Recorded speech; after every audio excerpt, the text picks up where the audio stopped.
இப்பொழுது நாங்கள் பார்த்து கொண்டிருப்பது ஓம்காரேஸ்வரர்.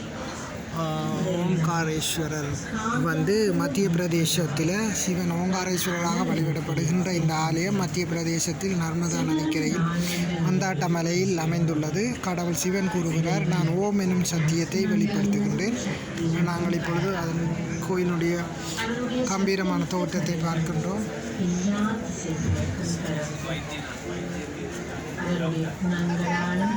கற்பக்கிரகத்தில் இருக்கின்ற விக்கிரகத்தை இப்பொழுது நாங்கள் பார்ப்போம்.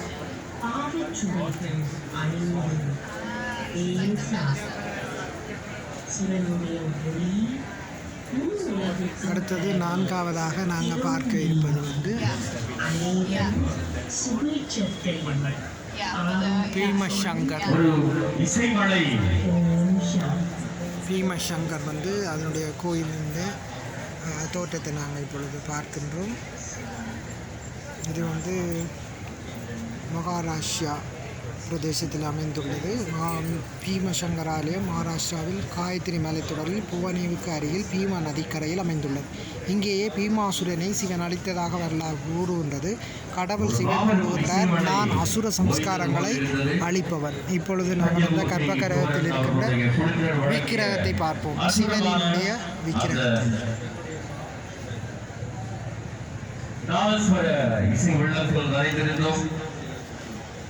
அடுத்ததாக நாம் பார்க்க இருப்பது கேதாரநாதர். இலங்கையில் மாத்திரமல்ல, இலங்கையின் பல பாகங்களுக்கு சென்று தன்னுடைய இசையால் எல்லோருடைய இதயத்தில் இமயமலையில் அமைந்துள்ளது. இது மந்தாயினி நதி உற்பத்தியாகும் இடத்துக்கு அருகில் கேதார் மலையில் உத்தராஞ்சாவில் இமாலயத்தில் அமைந்துள்ளது. இந்த ஆலயம் விஷ்ணு பார்வதி பாண்டவர்களுடன் தொடர்புடைய பல வரலாறுகளை கொண்டது. கடவுள் சிவன் கூறுகின்றார், நான் அதி உயர்ந்த தேவ அந்தஸ்தை அருள்பவர்.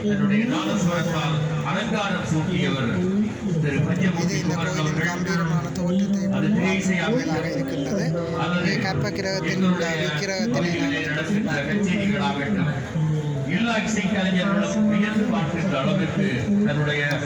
அடுத்ததாக கிருஷ்ணாஸ்வரர்.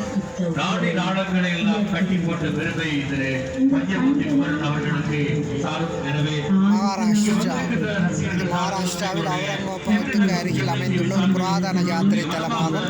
வரலாற்றின்படி இங்கேயே குசுமாவதி எனும் பக்தை இறந்த மகனை சிவன் உயிர்ப்பித்தார். கடவுள் சிவன் கூறுகின்றார், நான் விரக்தி அடைந்த ஆத்மாக்களுக்கு புது வாழ்வு அளிக்கின்றேன். இங்கே இந்த ஆலயத்தின் கற்பகிரகத்தில் உள்ள சிவனின் விக்கிரகத்தை இப்பொழுது நாங்கள் பார்க்கின்றோம்.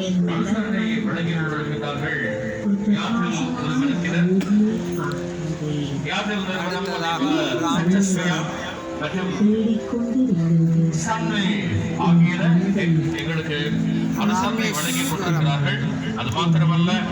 தமிழ்நாட்டின் தென்கடற்கரையில் ராமேஸ்வரத்தில் அமைந்துள்ள இப்பெரும் ஆலயத்தில் ராமலிங்கா சிவன் வழிபடப்படுகின்றார். இது ராமாயணத்துடன் நெருங்கிய தொடர்பை கொண்டுள்ளது. கடவுள் சிவன் கூறுகின்றார், நானே தேவர்கள் அனைவருக்கும் மட்டுமன்றி ஸ்ரீராமனுக்கும் பரமதந்தை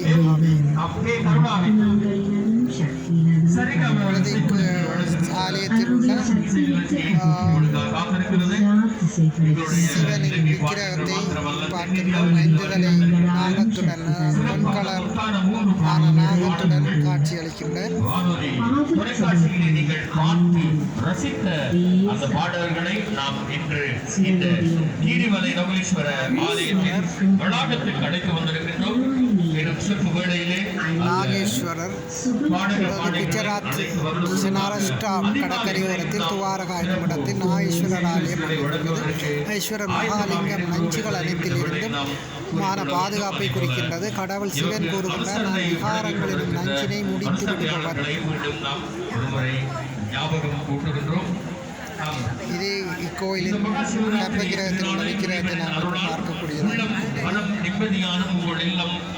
ஆனந்தத்தாலும் உங்கள் இல்லம் ஆனந்தத்தாலும் உங்கள் நாட்கள் வைத்தியாலும் நிரப்பட்டு சுகமான இணைப்புகள் உங்கள் அருகில் இருந்து துணைக்கின்றது. இனிய மகா சிவராத்திரி கோயிலின் உண்மையான தோற்றம் கம்பீரமான கோபுரங்களுடன் காட்சி அளிக்கிறது. பீகாரின் சந்தால் புராதன யாத்திரை தலத்தில் அமைந்துள்ளது. ராவணன் சிவனை குறித்து கடுந்தவம் செய்த வரலாற்றுடன் தொடர்புள்ளது. கடவுள் சிவன் கூறுகின்றார், நான் உங்களை எப்பொழுதும் ஆரோக்கியமாக இப்பொழுது இங்கே கர்ப்பகிரகத்தில் உள்ள சிவனின் விக்கிரகத்தை நாங்கள் பார்க்கின்றோம். கட்டுப்பாடின்றி மளிகை சாமான்களை பெற்றுக்கொள்ள அனைத்து விதமான தேவைகளையும் திரியாம்பேகேஸ்வரரை நாங்கள் அடுத்ததாக பார்க்க இருக்கின்றோம்.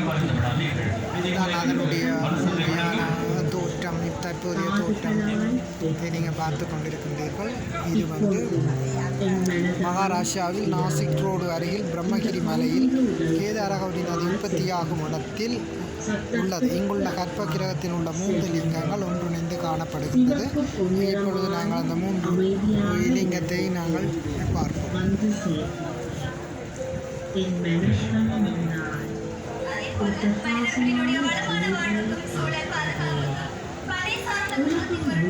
விஸ்வநாதர் ஆலயத்தை அடுத்ததாக பார்ப்போம்.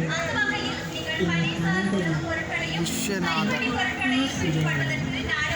உத்தரப்பிரதேசத்தில் வாரணாசியில் கங்கை நதிக்கரையில் அமைந்துள்ளது. இங்கே பிரகாசமான ஒளிப்புலங்களான முதல் ஜோதிலிங்கம் திடீரென்று பூமியின் மேற்பரப்பிலிருந்து வெளிப்பட்டு சுவர்க்கத்தை நோக்கி ஒளிந்ததாக வரலாறு கூறுகின்றது.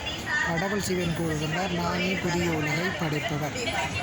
இந்த ஆலயத்தின் கற்பகிரக சிவனின் விக்கிரகத்தை இப்பொழுது பார்க்கின்றோம். இப்படியாக இந்த 12 லிங்கங்களும் இங்கே பிரம்மகுமாரிகள் ராஜயோக தியானத்தினால் மகா சிவராத்திரியை முன்னிட்டு நகலேஸ்வர ஆலயத்தின் பக்கத்திலே இங்கே காட்சிக்கு வைக்கப்பட்டிருக்கின்றது. முழுக்க முழுக்க இலவசமாக காண்பிக்கப்படுகின்றது. அனைத்து அடியார்களும் வந்து இங்கே பயன்பெறுமாறு பிரம்மகுமாரிகள் ராஜயோகத்தினால் வேண்டியிருக்கின்றனர். இறைவனின் ஆசியை, கடவுள் சிவனின் ஆசியையும் ஆசீர்வாதங்களையும் பெறுமாறு வேண்டுகின்றனர்.